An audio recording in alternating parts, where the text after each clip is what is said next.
El árbol de Navidad y una boda. Fyodor Dostoyevsky.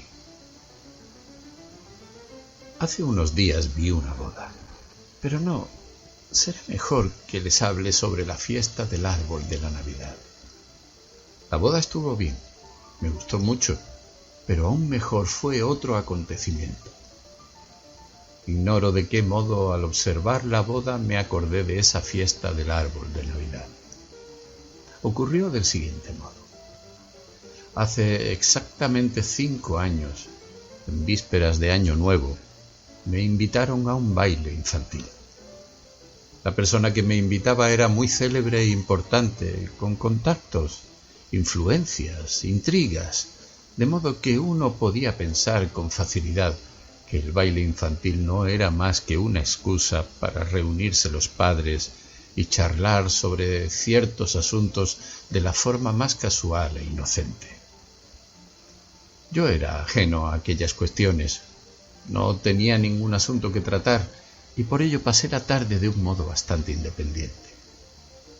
Había allí también otro señor que a mi parecer no se distinguía ni por su posición social ni por parentesco alguno, pero que igual que me ocurriera a mí, se encontró en la infeliz fiesta del mismo modo que yo. Fue la primera persona en quien me fijé. Era un hombre alto, enjuto, bastante serio y bien vestido, pero resultaba evidente que en absoluto le divertía aquella alegre fiesta familiar. Cuando se apartaba hacia algún rincón, al instante dejaba de sonreír y fruncía sus espesas y negruzcas cejas. Exceptuando al dueño, no conocía a nadie de aquella fiesta de baile infantil. Era visible que se aburría a más no poder, pero que soportaba heroicamente hasta el final el papel de hombre absolutamente feliz y divertido. Después me enteré de que se trataba de un señor de provincias que vino a la capital a solucionar alguna cuestión importante y que le traía una carta de recomendación al dueño, nuestro anfitrión, que le mostró su tono protector, no precisamente con amore, y que le invitaba por pura cortesía a su fiesta de baile infantil. Como no jugaba a las cartas y nadie le había ofrecido un cigarro, ni entraba en conversación con él, probablemente al reconocer ya a distancia al pájaro por su pluma, y por no saber qué hacer con las manos, se vio el caballero obligado a atusarse las patillas durante toda la tarde. Estas eran verdaderamente hermosas, pero se las atusaba con tanta insistencia que al mirarle resultaba difícil no pensar que en el mundo fueron primeramente creadas las patillas y que sólo después se les añadió el hombre para que se las atusara. Al margen de ese caballero que participaba de ese modo de la felicidad familiar del dueño de la casa y que tenía 5 hijos regordetes, también llamó mi atención otro caballero. Pero este otro ya era de otra naturaleza. Se trataba de todo un personaje. Se llamaba Julián Mastakovich. Desde el primer golpe de vista se percataba uno de que se trataba de un invitado de honor y de que tenía la misma relación con el anfitrión que este último con el caballero que se atusaba las patillas. Los dueños le prodigaban infinidad de amabilidades, tenían muchas atenciones con él, le ofrecían bebidas, lo jaleaban, le acercaban a sus invitados para recomendarle, pero en lo que a él se refiere, no lo presentaban a nadie. Observé que al dueño le brilló una lágrima en el ojo cuando Julián Mastakovich, refiriéndose a la velada, dijo que en escasas ocasiones había pasado un rato tan agradable. De pronto me estremecí ante la presencia de aquel personaje y por ello, tras deleitarme mirando a los niños, me marché a un pequeño saloncito que estaba completamente vacío y me senté en el cenador de la dueña, que tenía muchas plantas y ocupaba casi la mitad de la habitación. Todos los niños eran increíblemente enternecedores y decididamente se negaban a comportarse como mayores a pesar de todas las observaciones de las institutrices y las madres. En un abrir y cerrar de ojos habían dejado el árbol prácticamente vacío, hasta el último bombón, y ya les había dado tiempo a romper la mitad de los juguetes sin saber previamente a quién correspondía cada uno. Especialmente agradable me pareció un niño de ojos negros y pelo rizado, que no hacía más que querer dispararme con su rifle de madera. Pero de todos los niños, la que más llamó mi atención fue su hermana, una niña de aproximadamente 11 años, maravillosa, tierna, silenciosa, pensativa y pálida, con ojos grandes, penetrantes y algo saltones. Los niños la habían ofendido por algo, por eso decidió marcharse al salón donde estaba yo y ponerse a jugar con su muñeca en un rinconcito. Los invitados indicaban con respeto a un rico comerciante, su padre, y alguno que otro señalaba en voz baja que ya se había asignado a la niña una dote de 300.000 rublos. Me di la vuelta para echar un vistazo a los que curioseaban sobre el acontecimiento y mi mirada cayó en Julián Mastakovich, quien con las manos a la espalda y la cabeza algo ladeada ponía especial atención para escuchar la vanilocuencia de aquellos caballeros. A continuación, no pude por menos de sorprenderme por la sabiduría de los dueños ante la entrega de los regalos de los niños. La niña, que ya tenía 300.000 rublos de dote, recibió una impresionante muñeca. Después se fueron entregando los regalos en línea descendente, conforme al nivel y rango de los padres de todas aquellas felices criaturas.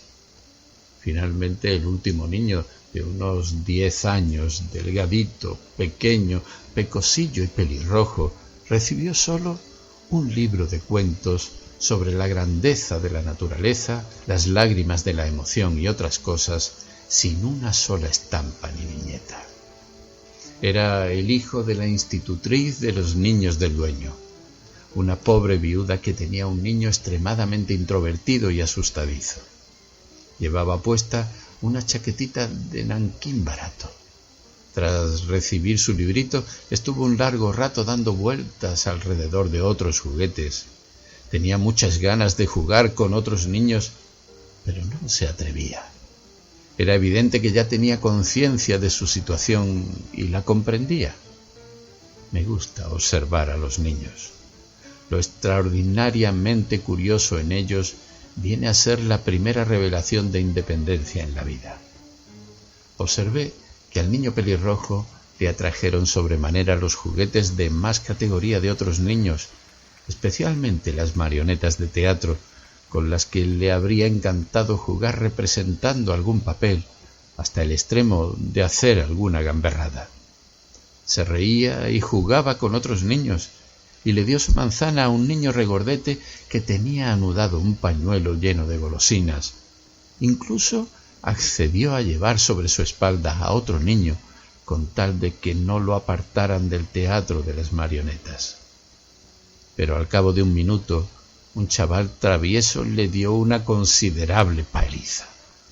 El niño no se atrevió a llorar. En ese momento llegó la institutriz, su madre, y le ordenó que no molestara a los otros niños. Él entró en la habitación donde estaba la niña. Ella dejó que se le acercara y los dos, bastante entretenidos, se pusieron a vestir a la preciosa muñeca. Ya llevaba yo una media hora sentado en el saloncito del cenador y casi me adormecí escuchando el silencioso susurro entre el niño pelirrojo y la preciosa niña de 300.000 rublos de dote que departían sobre la muñeca. De pronto entró en la habitación Julián Mastakovich. Aprovechó el momento de una ruidosa pelea entre los niños para escabullirse despacio del salón. Me percaté de que solo un minuto antes había estado hablando bastante acalorado con el padre de la futura y rica novia, al que acababa de conocer, ensalzando las ventajas de un empleo respecto a otro.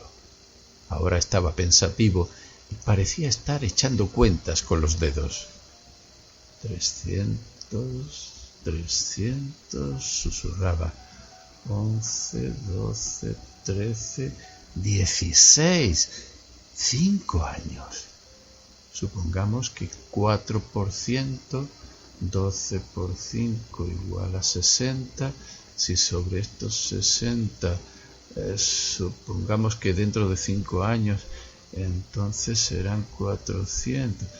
Sí, pero no se conformará con el 4%, el muy estafador. Puede que quiera el 8 o el 10%. Bueno, supongamos que quiera 500.000, que será lo más probable, y el resto será para la renta. Había dejado de darle vueltas. Se sonó la nariz y ya se disponía a salir de la habitación cuando de pronto miró a la niña y se quedó parado. Como yo estaba detrás de las macetas y las plantas, no me veía, pero me pareció que estaba muy excitado. Tal vez le afectaron las cuentas que echó o alguna otra cosa, pero se frotaba las manos sin poder quedarse quieto. Aquella preocupación aumentó hasta nec plus ultra, cuando de pronto se detuvo y echó otro vistazo a la futura novia. Quiso avanzar un paso, pero antes de hacerlo miró alrededor. Después, y de puntillas, como si se sintiera culpable, se fue aproximando a la criatura.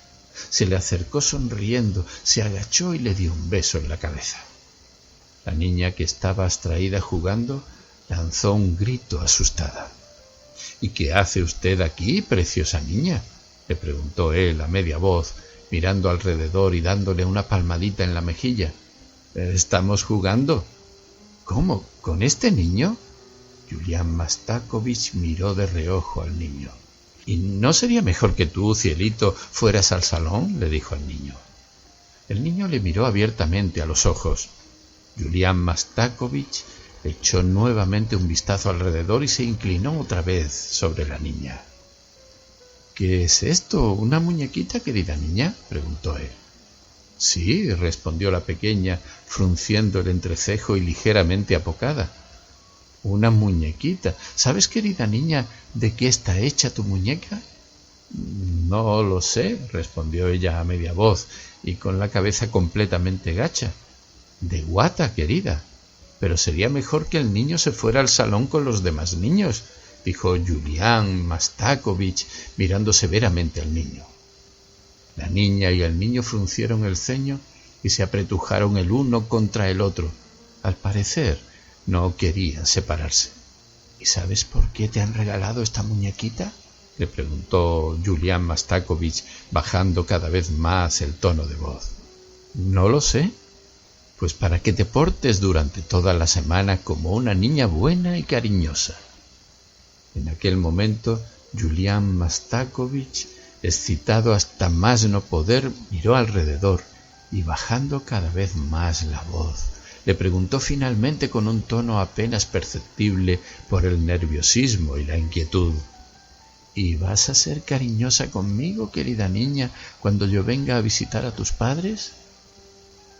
Al decir esto, Julián Mastakovich quiso darle de nuevo un beso a la preciosa niña, pero el niño, al ver que ésta se encontraba a punto de romper a llorar, la cogió de las manos y se puso a gemir compadeciéndose de ella. En esta ocasión, Julián Mastakovich se enfureció. —¡Largo, largo de aquí, vamos! —le dijo al niño. —Márchate al salón. Vete allí con los demás niños. —No, que no se vaya. Márchese usted. Déjelo en paz, déjelo —le dijo la niña, a punto de romper a llorar. Se oyeron voces en la puerta y Julián Mastakovich se estremeció, irguiendo al instante su majestuoso cuerpo. Pero el niño, aún más asustado, dejó a la niña y, apoyándose despacito en la pared, pasó del salón al comedor. Para no levantar sospechas, Julián Mastakovich también se dirigió al comedor. Estaba más colorado que un cangrejo y al verse en un espejo pareció turbarse por su aspecto. Probablemente se disgustara por su acaloramiento y falta de paciencia. Posiblemente sus cálculos la impresionaran sobremanera, seduciéndole y entusiasmándole de tal modo que, sin reparar en la formalidad y la importancia de su persona, decidiera comportarse como un chiquillo y abordar su objetivo directamente, sin percatarse de que éste podría haber sido verdaderamente factible pasados al menos 5 años. Salí al comedor siguiendo al distinguido caballero y presencié un espectáculo bochornoso. Julián Mastakovich, completamente enrojecido de rabia y enojo, iba tras el niño pelirrojo asustándolo. Este, preso del miedo, retrocedía cada vez más sin saber dónde meterse. ¡Largo de aquí! ¿Qué estás haciendo? ¡Vamos, granuja, fuera! Has venido aquí para robar la fruta, ¿verdad? ¿Estás robando fruta? Vete, granuja. Márchate, mocoso. Vamos, vamos. Ve con los demás niños. El niño, completamente asustado, decidió finalmente intentar colarse debajo de la mesa. En aquel momento, su instigador, acalorado a más no poder, sacó su largo pañuelo de batista y comenzó a agitarlo debajo de la mesa para sacar al niño, que estaba tremendamente asustado. Hay que señalar que Julián Mastakovich era un hombre algo corpulento. Se trataba de un individuo bien alimentado, de mejillas sonrosadas, carnes prietas, barriguita y muslos rellenos, en una palabra, lo que se dice un fortachón, redondo como una nuez. Sudaba, jadeaba y estaba todo congestionado. Finalmente se enfureció completamente. Tal era la indignación que sentía, o quién sabe, puede que también los celos. Yo solté una incontenible carcajada. Julián Mastakovich se dio la vuelta y, sin reparar en su posición social, se quedó completamente confuso. En aquel momento, por la puerta de enfrente entró el dueño de la casa. El niño salió de debajo de la mesa, limpiándose los codos y las rodillas. Julián Mastakovich se apresuró a acercarse a la nariz el pañuelo que sostenía entre los dedos, cogido por la punta. El dueño de la casa nos miró a los tres algo turbado, pero como hombre que sabía de cosas de la vida y que la miraba desde un ángulo serio, aprovechó al instante la ocasión para hablar en privado con su invitado. «Aquí está el niño», le dijo, indicando al crío pelirrojo, de quien tuve el honor de solicitarle. «¿Cómo?», respondió Julián Mastakovich, sin que aún le diera tiempo a reponerse. «Es el hijo de la institutriz de mis hijos», continuó el dueño con tono suplicante. «Una pobre mujer, viuda de un honesto funcionario, y por ello...» «Julián Mastakovich, si fuera posible...» «Oh, no, no», exclamó apresuradamente Julián Mastakovich. «No, discúlpeme, Filip Alexeyevich, pero es de todo punto imposible. Ya me informé debidamente. No hay vacantes, y de haberlas, habría 10 candidatos aspirando a ellas con bastante más derechos adquiridos que él. Es una lástima, una lástima». «Es una pena», repitió el dueño. «El niño es muy discreto y modesto». «Bastante travieso por lo que he podido observar», respondió Julián Mastakovich, torciendo histéricamente la boca. «Vamos, niño, ¿qué haces ahí parado? Ve con los otros muchachos», dijo dirigiéndose al niño. En aquel instante no pudo resistir más y me miró de reojo. Tampoco yo pude resistir y me eché a reír directamente en su cara. Julián Mastakovich se dio la vuelta al instante y con voz bastante perceptible para mí le preguntó al dueño quién era aquel joven tan raro. Salieron susurrando entre ellos de la habitación. Después pude observar cómo Julián Mastakovich, escuchando al dueño, movía la cabeza con cierta desconfianza. Tras reírme lo mío, regresé al salón. Allí, el aspirante a marido, rodeado de padres y madres de familia y los dueños de la casa, le decía algo acaloradamente a una señora a la que le acababan de presentar. La señora sujetaba la mano de la niña con quien Julián Mastakovich había tenido aquella escena en el salón hacía 10 minutos. Ahora se estaba deshaciendo en halagos y asombros de la belleza, el talento, la gracia y la buena educación de aquella tierna criatura. Le hacía visiblemente la pelota a la madre. Esta le escuchaba emocionada, casi con lágrimas en los ojos. Los labios del padre sonreían. El dueño de la casa participaba de la felicidad general. Incluso los invitados se emocionaron y los juegos de los niños se interrumpieron para no molestar la conversación. El aire que se respiraba era pletórico. Más tarde pude oír cómo la madre de la niña, profundamente emocionada, le rogaba con exquisitas expresiones a Julián Mastakovich que les otorgara el honor de visitarles. También oí después con qué sincero entusiasmo acogía Julián Mastakovich la invitación, y cómo los invitados, al dirigirse cada uno a su casa, tal y como mandan los cánones de las buenas costumbres, se despedían los unos de los otros, repletos de halagos hacia el comerciante, su mujer y la niña, y muy especialmente hacia Julián Mastakovich. ¿Está casado este caballero?, pregunté yo, casi en voz alta, a uno de mis conocidos que se encontraba al lado de Julián Mastakovich. Este me echó una mirada escudriñadora y malévola. «No», respondió mi conocido, disgustado hasta el fondo de su corazón por mi torpeza cometida intencionadamente. Hace poco pasaba yo cerca de la iglesia. Me impresionó la muchedumbre que allí se agolpaba. Alrededor se hablaba de una boda. El día estaba nublado y empezaba a caer escarcha. Entré en la iglesia introduciéndome en la muchedumbre y vi al novio. Era un hombre regordete, con barriguita y luciendo todas sus condecoraciones. Corría de un lado para otro, gestionando algo y dando órdenes. Finalmente se oyó que la novia había llegado. Me abrí paso entre la gente y vi a la bella novia, para la que apenas despuntaba la primera primavera. La joven estaba pálida y triste. Miraba tímidamente. Incluso me pareció que tenía los ojos enrojecidos por las recientes lágrimas. La severa hermosura de cada uno de los rasgos de su rostro le otorgaba cierta importancia triunfal a su belleza. Pero a través de esa pureza y solemnidad, a través de aquella tristeza, todavía se traslucía un semblante infantil e ingenuo. Se veía algo indescriptiblemente inocente, inmaduro, joven, que sin hacerlo parecía estar rogando piedad. Se comentaba que la novia apenas tendría 16 años. Miré atentamente al novio y de pronto reconocí a Julián Mastakovich, al que no veía desde hacía 5 años. También miré a la novia. ¡Dios mío! Me puse a toda prisa a abrirme paso entre la gente para salir de la iglesia.